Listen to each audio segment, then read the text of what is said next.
Welcome back to the channel, guys. We got another very exciting day today on the FJ40. So as you guys know, last video, you can see the brackets there. We already pulled the coilovers off, but we got the coilovers all set up for the front of this thing. I got a set of Radflow 16-inch coilovers for the front. Now, I haven't bought ones for the rear yet. Like I said, I'm going to use those 16s to kind of mock up on the back just to get where we want it, and then I'll measure out and see what we need to order for the back. I just don't want to order some and then having them too long or too short. I'd rather just use what we got to mock up with. So what we got is we got our temporary links in. You can see the old PVC. Now I do have a company building, Summit Machine actually is building me some very sweet links. I can't wait to show you guys what we're doing there, but we haven't got those in yet. So we got the axle sitting where we want it. Now that is quite a bit above ride height. You can see we probably got, I don't know, 10 inches of gap between the tire and the fender there. I'm shooting for about 6 or 7. So we gotta drop it down a little bit and get going on some mounts. So before we do anything really, I think I'm just gonna get the coilovers kind of in place where I want them so that I can make the lower mounts. I assume we're just gonna basically come as far out on the axle as we can. Now you wanna tilt the coilover in about 5 to 10 degrees. They say you don't really want to go more than 10 just because it does affect the spring rate having your coil straight versus at an angle. So they say about 10 degrees inward and about on the rear at least 10 degrees towards the front. On the front you want 10 degrees in and about 10 degrees towards the back. I'm close to that. I'm probably like 8 degrees in and 8 degrees back, so something really close to that anyway. So we're gonna try to kind of match that on the back here. We're gonna pull the wheels tires off, get our lower brackets on, and then we're gonna flex the axle out. That way we can kind of get our travel and how high we need to make our coilover bracket for the upper. So it is going to come into the cab here. Obviously these are, you know, a 14 or a 16-inch coilover we're going to be running back here. So like I said, we're coming into the cab, which honestly should be pretty easy because it's a very simple fender well here. Either way, that is the game plan. We're going to come up, cut a big hole in here for our shock mount, and get this thing mounted up. So let's get to work.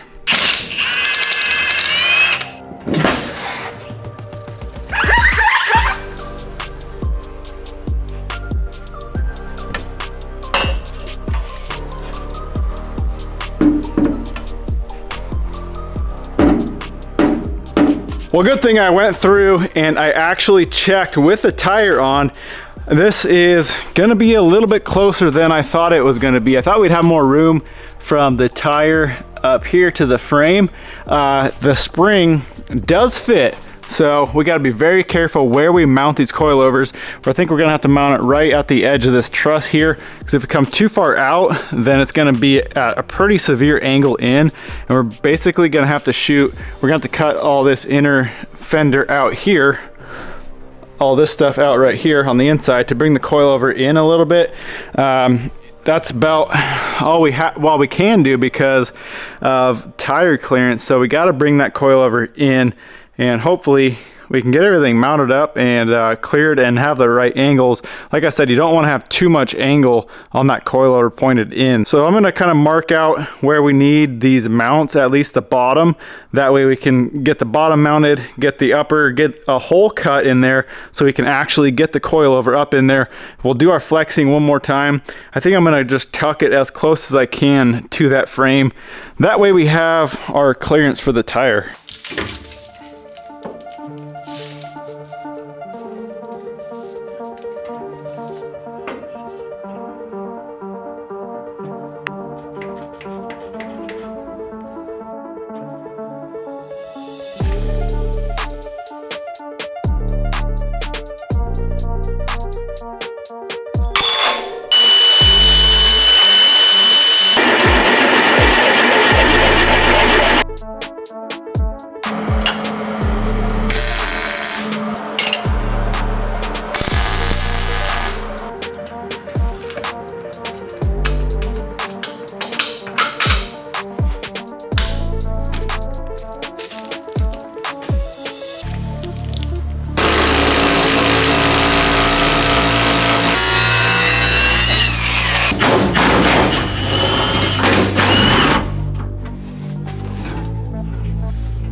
All right, guys, we are completely flexed out and completely maxing out the 16-inch coilover. So we are gonna go 16s.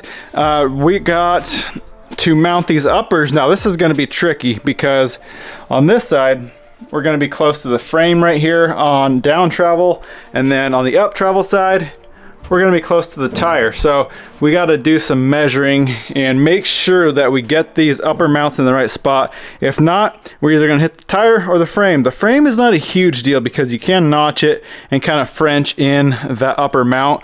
I'm gonna try to avoid that if I can clear it. If not, I mean, we don't wanna have tire issues because I don't wanna go any wider. I don't wanna do wheel spacers.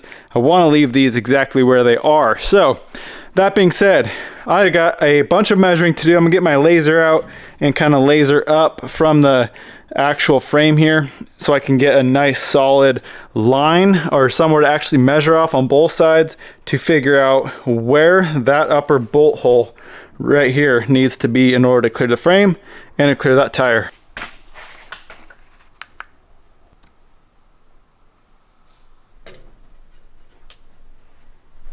All right, we got this laser set up. I went both sides, moved the laser over, and I found the happy medium between both coilovers, between clearance from the coil to the shock and to the frame. We are 1.75 inches with literally no spare room at all between the frame and the tire. So that is gonna work. It should clear if I can keep the 1.75 inches. The only problem is this frame that you can see is angled in like that, so I got to kind of keep that in mind when I build these shock towers, but we should be able to figure it out. We are about 4.5 inches above here, so we're gonna kind of make the same plate shock tower like we did on the front. And then what kind of sucks with having these coilovers come into the back, this is right where I would put a bench seat. So either I'm gonna have to do like a narrower seat here, but I mean, in between those two, I don't know if you could fit 2 people in there, but I mean, there's nowhere else to mount these shocks unless I went with like a 12-inch shock, which, I mean, I'm building this thing to have some flex. So we're not doing that. We're doing 16s, and I guess we'll just find a way around building a bench seat around these shocks.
Is it just me, or does rusty metal cut like dog shit. I don't know what's going on. This metal I got here is got a little bit of rust on it. Ever since I threw this on the table, my cuts kind of went to trash. I got a ton of dross. I've tried a few different things, new consumables. I got super dry air. Everything is, I mean, it was cutting perfect on the last sheet.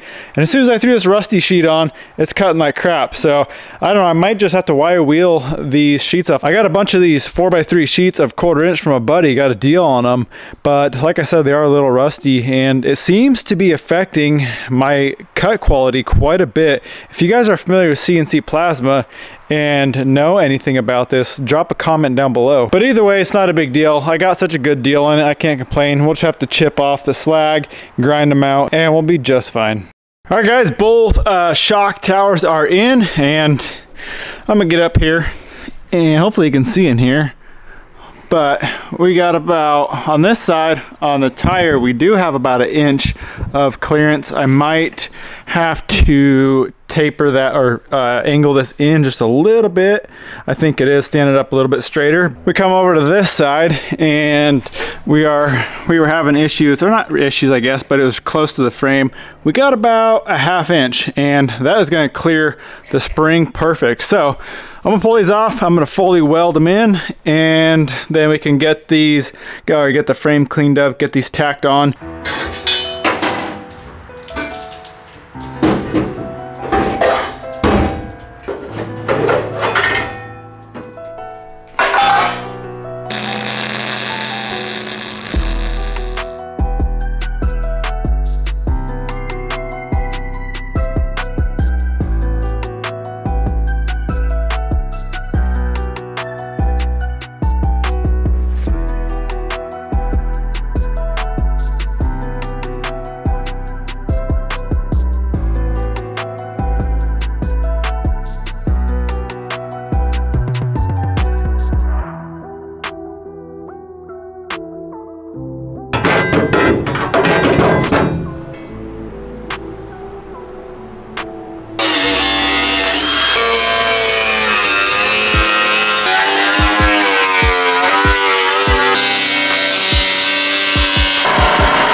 We did it, guys. We are sitting right about ride height. That's about 6.5 inches from tire to fender. We are looking really good here. There's one thing I want to change.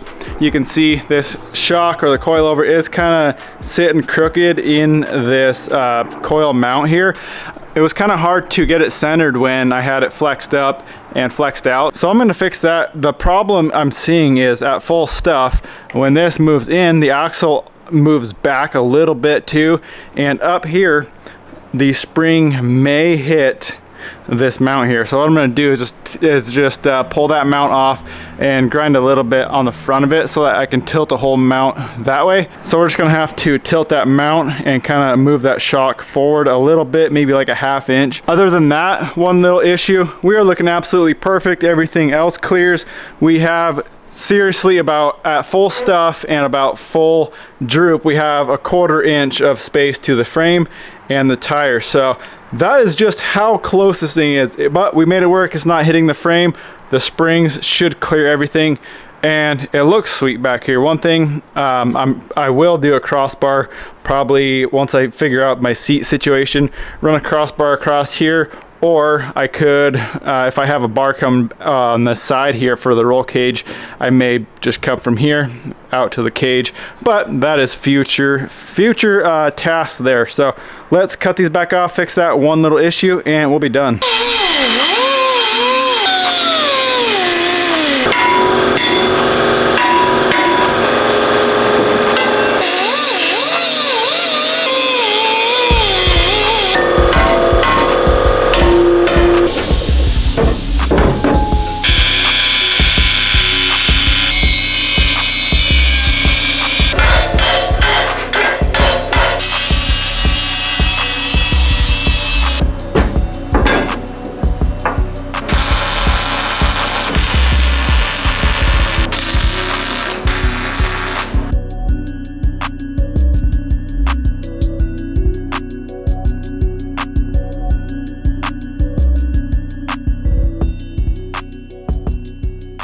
Well guys, my OCD is cured. Our shocks pretty much land right in the center of our shock mount at ride height. So now when we flex, one side moves a little bit forward, one side moves a little bit back. We got plenty of room for our springs in there. So we are good to go. I am very, very happy with how everything turned out with this rear.